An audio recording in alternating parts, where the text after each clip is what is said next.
Oh my goodness, that's his new voice. So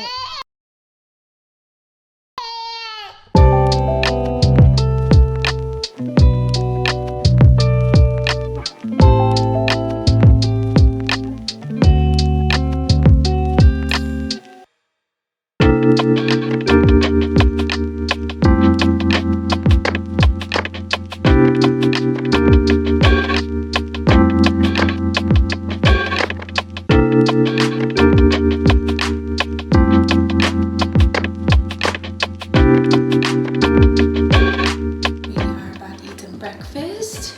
Are you ready? So when he's ready, he was trying to pull up his bib. Mommy has some avocado toast, and then there's a little piece of avocado for Titus. Are you ready?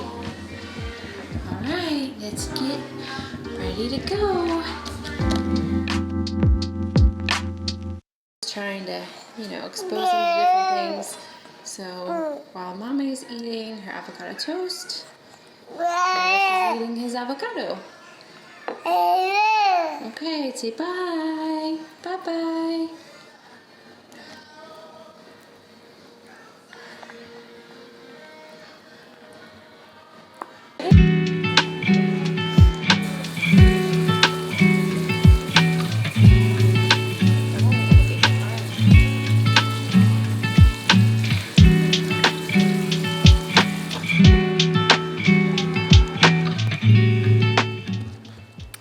Hello, so we just did a little bit of baby-led weaning this morning.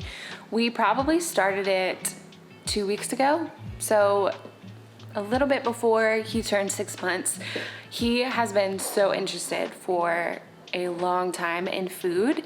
He actually started, I'd say around 4 months, just being interested in food, because I remember telling the doctor, he is watching me. Every bite I take, he's so interested. So it just seemed like maybe we should try something. So a little bit before he turned 6 months, I did some banana pureed and some avocado pureed, and then I decided, he's super grabby, he loves holding on to things, let's try baby-led weaning. So I've done some research. I think no matter what, you just have to dive in. You're gonna be a little bit nervous, especially with the choking, but having the knowledge and just knowing the difference between gagging and real choking is really important. So just a little overview. Gagging, they're going to make noise. It's their natural reflex. It's something that they've been given. God, I swear, he makes us so amazing and just gives us things that, like, you can't look at something like that, like the natural gag reflex, the sensitive gag reflex that they have, and not say like, wow, look at God, because it is just so cool that they have that ability to save themselves from choking. If they are choking, it's more of a quiet thing. So if they are making noise, if they're crying, if they're coughing, if they're, making any type of noise, usually they're fine. And then if it's quiet or they have a frightened look on their face, then they may be choking. But the most important thing is to stay calm, to sit back, allow them to work it out themselves. And then obviously if things got really bad, then you're there, just know how to do CPR and those types of things. Don't ever stick your finger in their mouth, because that can make it worse. It can push the object even further into their throat, and that's obviously something you don't want to do. So just knowing the difference between gagging and choking is just good to know, and just knowing that they're okay. They are able to handle a lot, and I think sometimes as parents we just think of the worst at first, and we just need to stay calm and enjoy the process. Make it fun. I say anytime you guys are eating, then allow them to have something. Don't fill up their plate, especially if you're just starting out. Just give them one thing. For example, this morning I had avocado toast, so I sat down with him. I gave him a slice of avocado, and then a little bit later, because he was kind of like whatever about the avocado, I gave him some toast, and I just did a sliver of it. And you can put stuff on it. You can put a little olive oil, but for him, I'm starting really, really plain. He has such a voice these days. He's playing the piano. But I just did it plain and let him chew on it, and it went straight to his mouth. He really enjoyed it. I think Dad is a little bit nervous, so I told him to just kind of do his own research, and so he can kind of feel comfortable with it, because I feel like when he's nervous, it makes me a little bit nervous, although I'm pretty calm about it. And yeah, he did really good with the toast, and there's no pressure. We just kind of like let him explore, and then as he goes on, he's gonna get more comfortable. We're gonna get more comfortable and try more foods. Oh my God. That was a big bite. It's interesting because earlier in the week, he didn't want to really put things in his mouth. Yeah. Now he's finding it and figuring it out.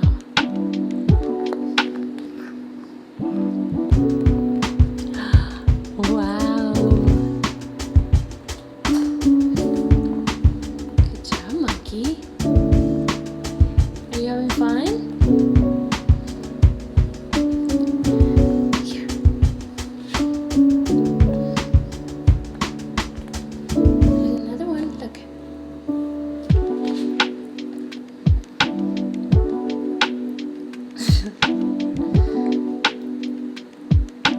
Wow, he's doing good.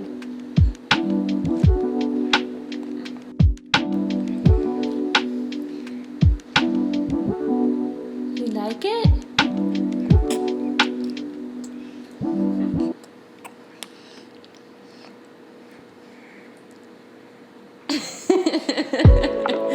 Good job. Wow. What do you think, Daddy? Pretty awesome. Make you nervous? I like it. But at first, did it make you nervous? You're nervous at first. You're doing so good. This is an example of who is really into baby-led weaning. That would be the animals. What? Say, all done. All done. So Callie, our golden retriever, is obsessed with baby-led weaning. She gets all the scraps. And the cat is just here for fun. He doesn't really eat anything. Oh my goodness, that's his new voice. Say all done. All done. And we're working on sign language. Just teaching it. Cutting it in finger lengths for him to eat. Good morning, Daddy. Ready?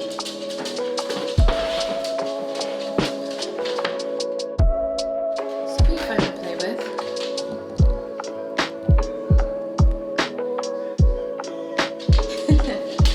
What does it feel like? It's camera shot. Now he's just exploring. Is that toast?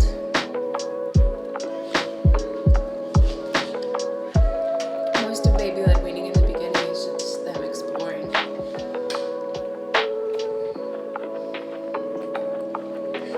Yeah, good job.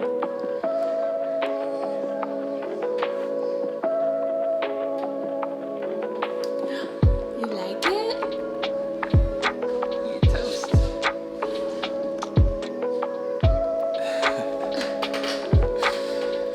Daddy's camera shy.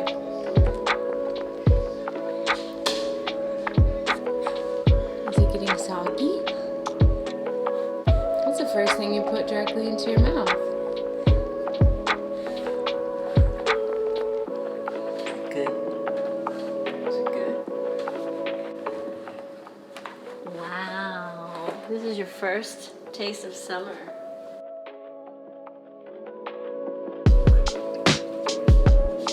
Taste of summer.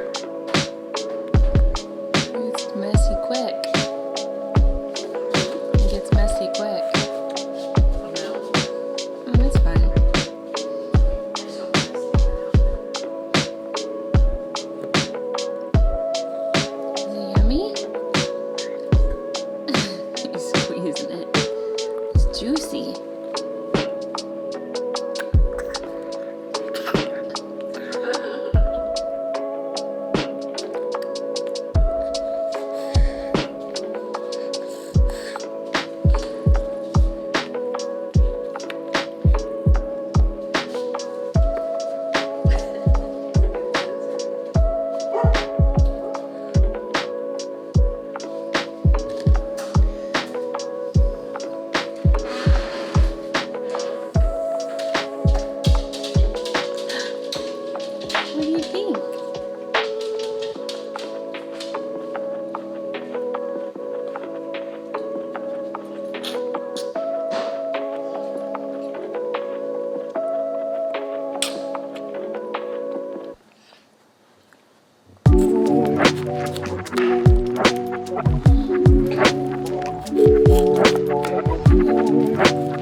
vegetables.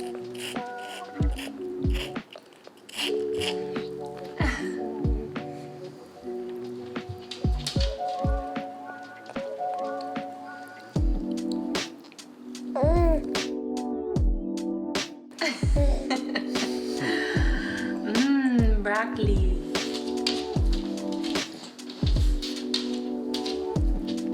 It's a tree.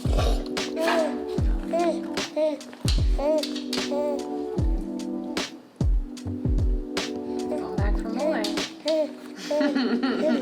Have you had enough? Okay.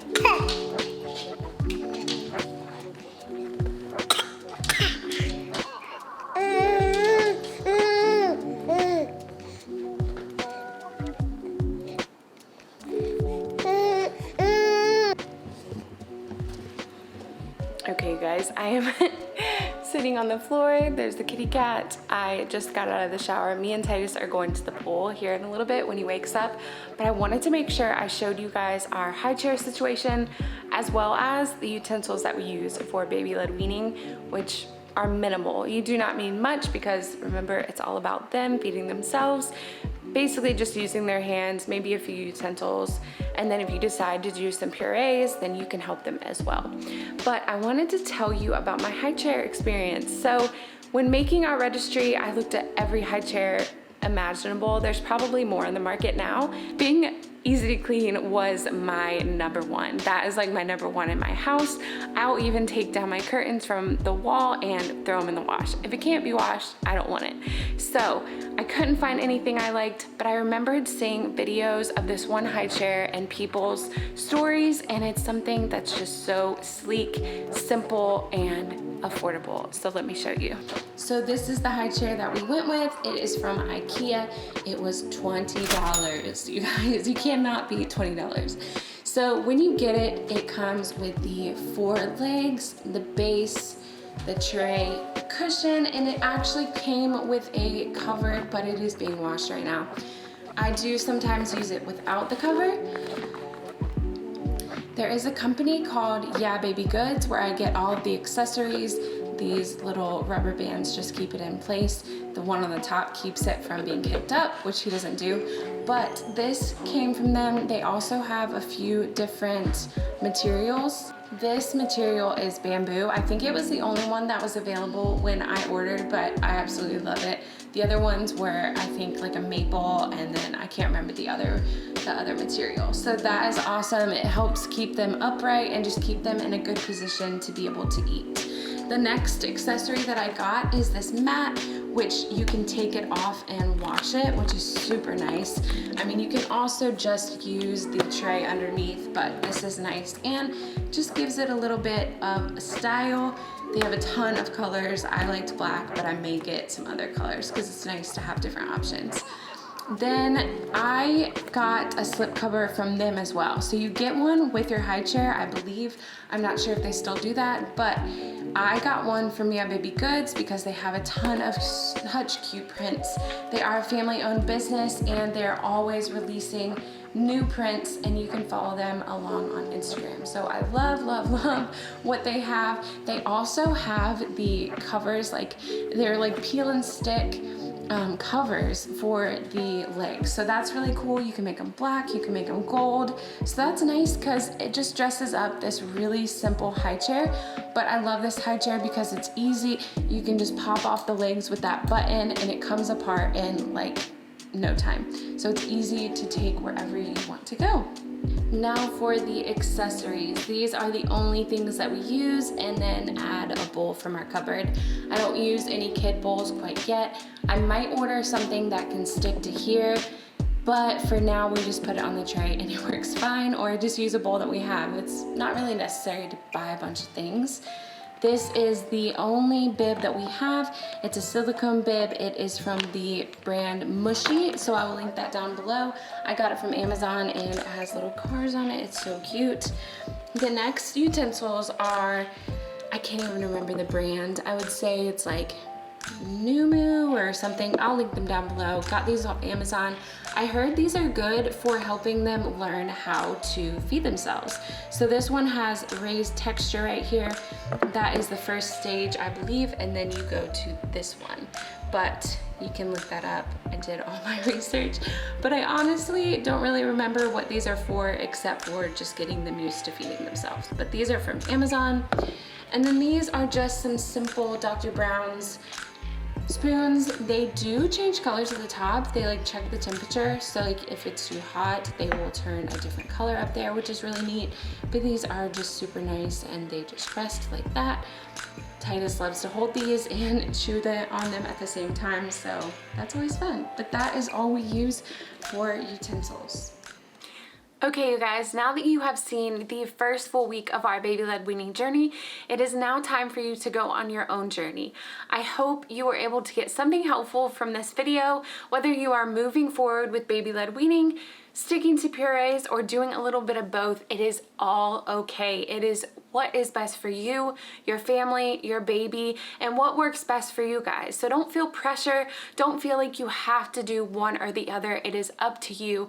Do what is best for you and your family. It can be super overwhelming to decide what's best for your family, to go through these transitions that your babies are going through, because we know they are always changing. They're going to be changing until they're 18 and leaving the house and beyond, because I still call my mom for help. So don't be too overwhelmed. Try to just get research, ask your mom friends what they've done and what's worked best for them. Have a discussion with your spouse and just do what's best for you. If you start baby-led weaning and you don't feel like it's the best for you, then go back to doing purees. But do not feel pressure. I know firsthand that it can be overwhelming, but you got this. You were made to be that baby's mama, and you are perfect for the job. So just trust your gut and go with what's best for you. So now it is time for me to give you some tips, give you some of my thoughts, and leave you with some pieces of advice for your journey moving forward. First things first, and if you're watching this video, you are probably already on the road to research. First of all, do your own research. There are books on Amazon on baby-led weaning. I was going to order them and ended up not. There's also courses that you can take. I believe one is called Happy Healthy Eaters, and if I find it, I will link it below. I didn't do that either just because I didn't want to spend money, just being honest. What I did do is I did Google a lot of things, read a bunch of articles. I looked at recipes on Pinterest, and I also came to YouTube like you're doing right now, and I typed in baby-led weaning, and I actually watched other mamas that have already gone on this journey to see how it went for them, to see how to cut everything and how their journey had went. So the first thing that you'll need to do is do your own research. The next thing you want to do, and this is super important, is get your spouse on board, have a conversation with them, make sure that they are comfortable with baby-led weaning and have some knowledge themselves, so that when you're in this situation of feeding your baby, that they're not uncomfortable or they're not doing things that maybe they shouldn't do. You want them to be comfortable as well. This also goes for family and friends that you're going to be around. Just let them know what you're doing and give them a little bit of knowledge as well, especially if they're going to be watching the baby on their own. They need to know and be familiar with CPR. They need to know and be familiar with gagging and choking and the difference, and just what you guys are doing so that they're comfortable. You don't want to have your family uncomfortable or nervous every time your baby is eating. You want your spouse to be on board as well, and hopefully you guys are coming together and having family dinners together. It is super important for your baby to interact with you guys and to see you guys have a healthy relationship with food, so it's a fun and positive experience and that they can enjoy it as well. The next thing is knowing the difference between choking and gagging. That will come with your research and make you feel more comfortable. Of course, it will take a few times of you watching your child gag to realize that it is okay and that they are given that sensitive gag reflex for a reason and that they are not choking. Remember, choking is usually silent. They might have a frightened look on their face, but then gagging or coughing or crying, if they're making any type of noise, usually they're okay and they will spit it out. It can be scary at first, but I promise they can do it. They're resilient and they will push through. The next thing you also want to be familiar with is CPR.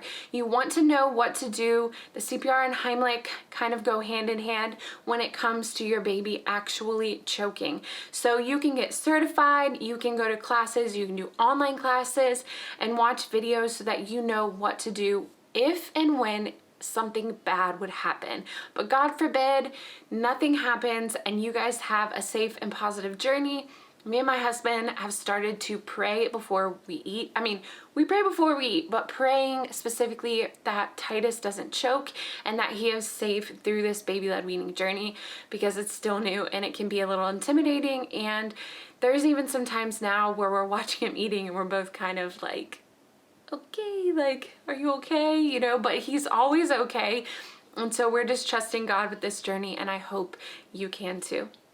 There are a few things that you want your baby to be doing before you start this baby-led weaning journey. Usually you start at 6 months. If you start purees before then, that's fine. Some people start 4 or 5 months, and that's okay. But 6 months is the recommended age for baby-led weaning. But you want to make sure that your baby is able to sit on their own, of course, hold their head up on their own, which should have happened prior to this. And you also want them to be interested in food. Those are very important things before starting this journey, and so that you will have a positive experience. Going along with being able to hold themselves up, sit up on their own, hold their head up, is having the proper high chair for them so that they can have good posture. You want a foot rest under them, which if you were looking at my high chair, it doesn't come with a footrest. So I bought it from Yeah Baby Goods, which I will link below, and that helps him to have a great posture, or have good posture when he's eating, which helps with creating that safe environment, safe position for them to eat properly. Last but not least, stay calm. We want you to just stay back, let them work their food out. I know, like I've said, it can be very, very scary to watch them gag on things, but I promise staying calm is going to be best for your baby and best for their experience, keeping it positive, keeping it fun. This is really fun for them and great for their development. It's all a part of them growing and learning. It's so exciting for them to try new foods. I know Titus, when he sees me making something new, and then the moment he puts it in his mouth and he knows that it's a new taste, he's just so happy and so excited and so into it. So it's exciting for me to watch him try new things, and you know, in the future, it's going to help them to be less picky. There are going to be things that they're not going to like, but exposing them to different tastes, different foods is going to help with that. You know, this baby-led weaning journey is super special. It can be a time where you guys gather around the table and make memories and talk with your baby and see them grow right before your very eyes. So my hope for you guys is that you have a safe and fun journey through this baby-led weaning, and that you guys just get to enjoy family time, no joking, and I hope it's just a really positive and wonderful experience for you guys. If you have any questions or anything you want to add below for other mamas, please comment below. I know everybody has something to offer, so if you do and you want to give a tip, please do, and hopefully we can, you know, go back and forth and help each other out on this journey. And I can't wait to see you guys in more videos. Make sure to like and subscribe. I am new to this YouTube journey, but I'm so excited to be here, and follow me at the girl that prays on Instagram.